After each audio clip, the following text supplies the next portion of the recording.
From the Oregon State University's Extension Service, you are listening to In the Woods with the Forestry and Natural Resources Program. This podcast aims to share the voices of researchers, land managers, and members of the public interested in telling the story of how woodlands provide more than just trees. They provide interconnectedness that is essential to your daily life. Stick around to discover a new topic related to forests on each episode. Hello, everyone, and welcome back to In the Woods podcast, presented by the Forestry and Natural Resource Extension Program at Oregon State University. I am your host, Jacob Putney, Assistant Professor of Practice and Extension Agent in the College of Forestry. This month's episode is going to be an introduction to the Oregon forest products sector. We are joined today by Scott Leavengood, Director of the Oregon Wood Innovation Center at Oregon State University. Welcome, Scott. Thank you for joining us today. Yeah, thanks, Jake. Pleasure to be here. So before we dive into forest products, do you want to tell us a little bit about yourself and maybe talk about the Wood Innovation Center?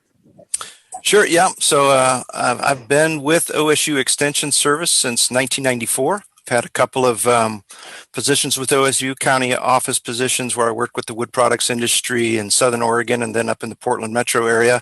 The Wood Innovation Center here is about 15 years old now, and my title is Director of the Oregon Wood Innovation Center, and using more extension type language, though I'm a wood products extension specialist. So my job is really providing technical assistance to wood products companies around the state. And the Wood Innovation Center itself is really focused on helping companies develop new products, solve performance challenges with existing products, and even helping the individual, the general public, if you will, understand how wood products perform in service and things like that. Well, it's great to have you here, and it's great to have you as a colleague in Extension as well. So let's go ahead and get started here. So I think we've all seen log trucks heading down the highways in Oregon. Have you ever wondered where those trucks and what happens to all those logs? So what does happen to all those logs, Scott? Yeah, that's a pretty common sight in Oregon for sure. And I can tell you, having lived in several other states, it's not that common in my experience to see trucks with 40-foot long logs rolling down the road. But to answer your question here, the wood products industry is broadly categorized into primary, secondary, and reconstituted products manufacturers. And so to put it really simply, the primary mills are the ones that buy the logs. And so primary mills include sawmills that produce lumber, veneer mills that, of course, they peel the logs to produce thin sheets of wood that are called veneer. And then some of these veneer mills also produce plywood as well as laminated veneer lumber. And then these logs are also going to other mills. The other primary mills include utility pole companies as well as log home manufacturers. So what about log exports? That's often been a hot topic and a controversial one at times as well. Yeah, a small share of the logs from private lands is exported. The latest data I've seen was that about 7% of the total harvest in Oregon was exported. So then what are the major products we make here in Oregon? About 2/3 of the total log volume in the state goes to either lumber or plywood. In fact, Oregon has long led the nation in the production of these products. More structural lumber and structural panels are produced in Oregon than in any other state. And what about our tree species? Which species are most commonly used or, I guess, desired in the wood products industry? Well, there's a pretty short list of tree species that are commonly used in the state. And really well over 90% of the total volume used in Oregon are softwood species. And among the softwoods, Douglas fir leads the pack. It represents something like 70% of the total harvest. Next is western hemlock combined with the so-called true fir species like white fir and grand fir. And so you may have seen lumber stamped hem fir on it. Well, hem fir is not a species. It's actually a combination of western hemlock and these true fir species. So Douglas fir and hem fir are the primary species that are used for structural lumber and plywood. Pine species such as ponderosa, lodgepole, and sugar pine, these are all sawn in the state as well, and they're used in products like doors and windows. I noticed that you didn't mention any hardwood species on that list. Do we not grow and process hardwoods in Oregon? There is a hardwood industry in Oregon that's pretty it's still pretty small, particularly compared to the softwood industry. And the major hardwood species by far is red alder. Big leaf maple, also sometimes called Pacific Coast maple, is a distant second. And alder and maple are used for things like cabinets, furniture, frames for upholstered furniture, pallets, etc. Shifting gears a little bit, let's talk about processing these logs. I've heard that only about half or maybe slightly more of a log actually gets made into products. It sounds like a lot of the log is wasted. Is that true? Yeah, right. Well, that does depend on the final product, but yes, actually, it is true that only a little over half of a log can be converted into lumber. The fraction of a log converted into veneer is a bit higher. And for utility poles, there's very little waste since they usually just remove the bark and maybe a little of the wood to create a good cylinder. But I think it's important here to recognize that while only about half of a log is converted into lumber, that doesn't mean that the rest goes to waste. In fact, nearly 100% of a log is converted into usable products of some kind. So let's circle back to other products in a couple minutes. But first, can you help us understand why, with all the technology available today, why can't we do better than that 50%? Why is it that we're only able to convert about half a log into lumber? When people get a chance to visit a modern sawmill, they're often amazed to see the level of technology being used. These mills use high-tech scanning and optimization systems to scan logs to determine the precise shape of the log, and then software will quickly determine the optimal sawing pattern to obtain lumber from every log. So the fact is, modern sawmills are highly automated and very efficient enterprises. But to get to your question here, waste really is inevitable due to a number of factors. I mean, first, there's simply the general idea that sawmills essentially turn circles into rectangles. And you can envision this with something like a round pie plate and then try to see how many 2x4 or 2x6 inch rectangles you can fit inside that circle. Again, just due to basic geometry, waste is inevitable. And geometry also comes into play with respect to taper in logs. The butt end or the stump end of a log is generally larger in diameter than the top. So that just naturally leads to some waste too. Right. Okay, that makes sense. So it's really just a geometry issue. But what about other limitations on increasing efficiency in sawmills? Yeah, there are a few other things to keep in mind, particularly for the structural lumber from softwood species, which again is really the dominant sector in Oregon. The structural lumber, these products are sold in standard lengths, standard widths, and thicknesses. So for example, an 8-foot 2x4 or a 10-foot 2x12. So for example, if you have a 7-inch diameter log, the industry doesn't use 2x7s. So a mill would cut 2x6s from such a log and then chip up the rest. And the same goes for the length. A log that's 9.5 feet long would likely be trimmed back to 8 feet, since the industry uses primarily even lengths, 8 feet, 10 feet, 12 feet, etc. And of course, there's sawdust, the material that's lost due to the saw blades. And also when lumber is surfaced smooth in a planer, some material is removed in the form of planer shavings. And lastly, the one area of material loss that I think most people don't think about is shrinkage. Lumber and other wood products, they shrink quite a bit from when they're freshly sawn to when they're dried. So we actually lose a bit simply due to the shrinkage. And here's a good example. For green, or in other words, wet veneer, it might go into the dryer 54 inches wide and shrink a full 4 inches as it dries. And that's not a trivial loss. I didn't even think about shrinkage either. I didn't realize 4 inches. That seems like a lot. Wow. So I guess we really don't think about some of those areas where waste is unavoidable. But however, you said that nearly 100% of that log still gets used. So what are these other products then? Well, to start with sawmills as an example, the first step at a sawmill is to remove the bark. And the big use for bark, of course, is mulch. In Oregon, another really big use for bark is as a growing medium for the container crops in the nursery industry. And you may have heard the term hog fuel before. A hog fuel, it's a mixture of bark and wood. It's produced in a machine called a hammer hog that essentially pummels large chunks of wood and bark into smaller pieces. And hog fuel is often burned at mills to produce steam for drying lumber. And the steam is often commonly used to turn a turbine to generate renewable energy. What about paper? Can bark or hog fuel be used for paper as well? No, definitely not. In fact, paper mills work very hard to eliminate bark or to simply ensure that what they purchase doesn't have any bark in it. Bark creates little dark dots on paper, and it's pretty weak too. So your paper grocery sack wouldn't hold up very well if it had a lot of bark in it. So yeah, so again, paper mills really try to avoid bark. And then what about the other residues or byproducts? So what happens to the sawdust, for example? Literally, the big uses for sawdust are for fuel pellets, like for pellet stoves, and particle board. And starting with the fuel pellets, they're simply made from sawdust that's pressed together under really high pressure. The pressure generates heat that results in the sawdust binding together naturally. No adhesives used.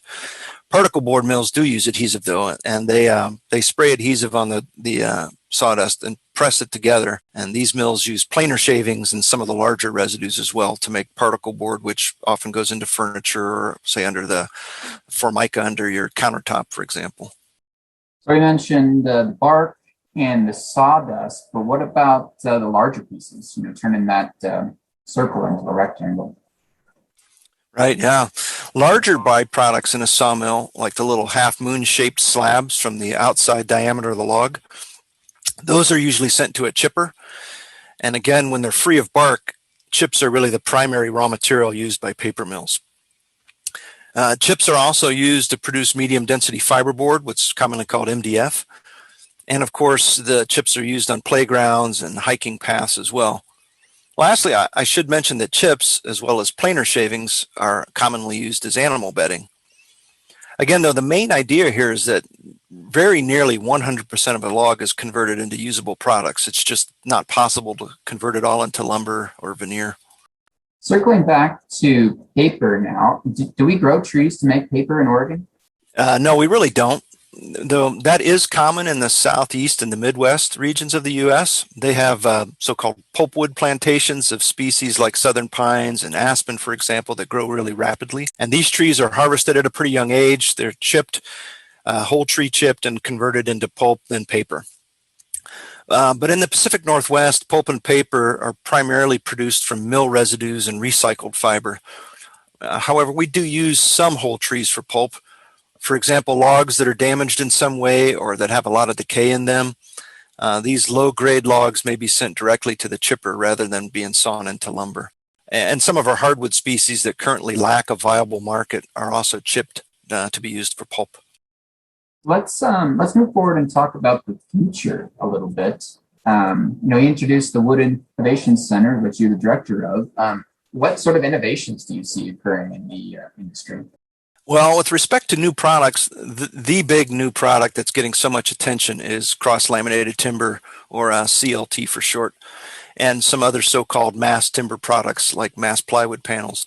I've heard CLT described as plywood on steroids.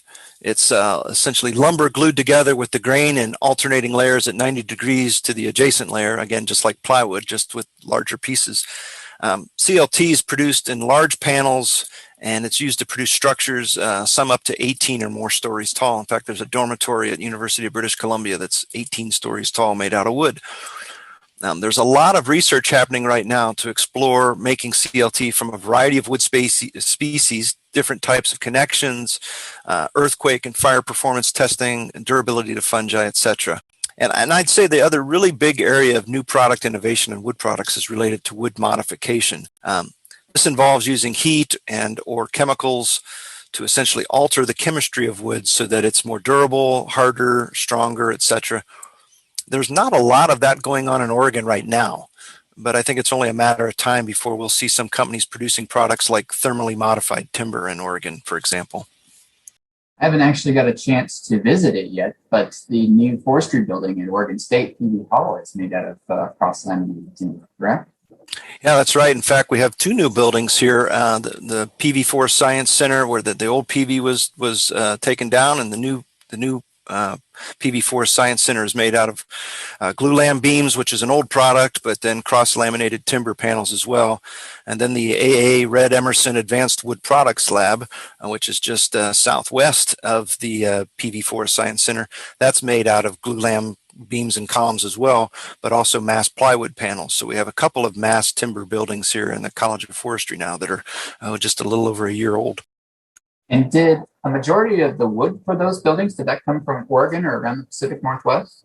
Yeah, it did indeed. In fact, it's Freres Lumber is the only producer of mass plywood panels. It's a product that they've developed, and so they've produced the material for the Emerson Advanced Wood Products Lab, and then I believe it was D.R. Johnson in Riddle, Oregon, that produced the Douglas fir cross-laminated timber panels for the PB4 Science Center. Yeah, I'm really excited to come check that out next time I make it over into Corvallis. But it's been a long time coming. It's really exciting to see that all together now that it's finished. So you mentioned earlier some of the other technology used in the industry. So maybe we can kind of wrap this up, or start to wrap this up, and talk about what sort of technologies are being used in mills now, and what does the future look like? Yeah, as I mentioned before, people that visit sawmills and other wood products processing facilities are often surprised to see the level of technology being used in the industry now.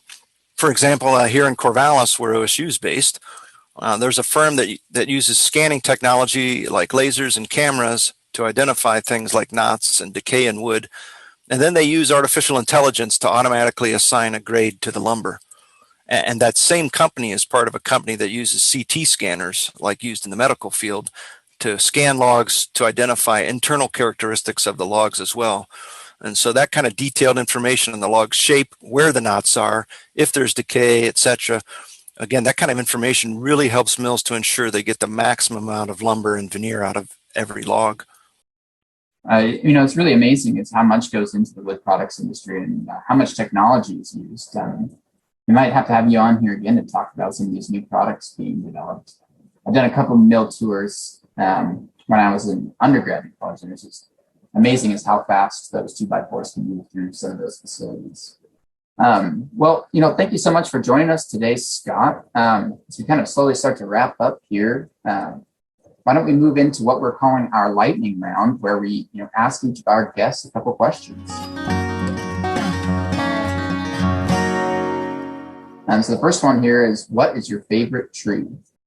Well, my favorite tree, I worked with OSU, like I said, over 25 years now. A lot of my first part of my career was spent in Klamath County, and I worked a lot with Western juniper there, and I'm still working with Western juniper now all these years later. And so I've gained a lot of respect for that scruffy little tree out in eastern and central Oregon.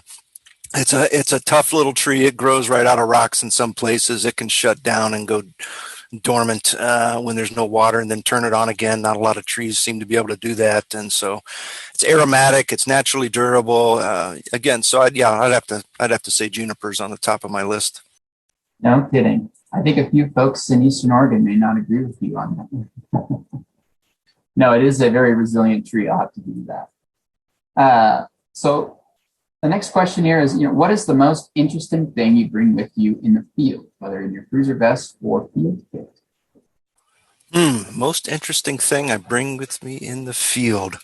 This might be interesting. So there might be a little bit of pressure on for being the wood products guy on this one. So. Yeah, so I'd say for me, the field may be a little different than the rest of my coworkers here in Forestry Extension. The field for me is often a visit to a sawmill.